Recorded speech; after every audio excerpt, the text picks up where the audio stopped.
उबाठा आणि मनसे यांची युती ही राजकीय मजबुरी असून भाजपला थांबवण्यासाठीच ते एकत्र येत असल्याचा आरोप आमदार रवी राणा यांनी केला आहे. सेना मनसे युतीवर भाष्य करताना त्यांनी उबाठा गटावर जोरदार टीका केली. रवी राणा म्हणाले की राज्यात उबाठा गटाची अवस्था घराबाहेरच्या वरांड्यातील बाकड्यासारखी झाली आहे. महाराष्ट्रातील सर्वात म्हणजेच कमकुवत पक्ष उबाठा असल्याचंही त्यांनी म्हटलं.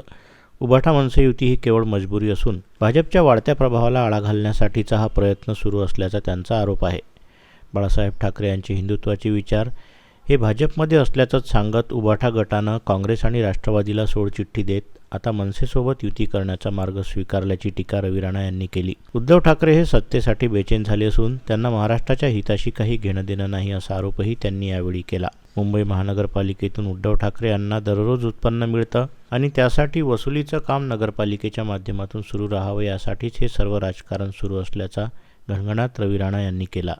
सेना आणि मनसे हे खऱ्या अर्थानं आज उबाटाची हालत काय झाली आहे राज्यामध्ये. उबाटा हा खऱ्या अर्थानं एखाद्या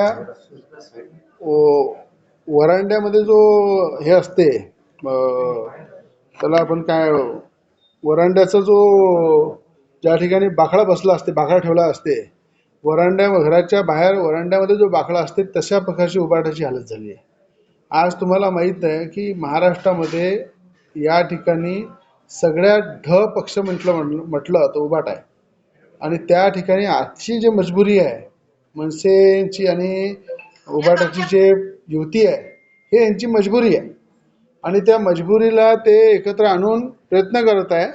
कुठेतरी भाजपला थांबवलं पाहिजे. पण एक लक्षात ठेवा, बाळासाहेबांचे विचार, हिंदुत्वाचे विचार हे भाजपामध्ये आहे आणि त्या ठिकाणी उबाटाने कोणाशी युती केली. पहिले काँग्रेससोबत केली, मग राष्ट्रवादीसोबत केली, आता काँग्रेसला सोडचिठ्ठी दिली, राष्ट्रवादीला सोडचिठ्ठी दिली आणि मनसेसोबत करताय. तर हे सगळं राजकारण जनतेला लक्षात येत आहे की फक्त सत्तेसाठी उद्धव ठाकरे कुठंतरी बेचैन झालेले आहे.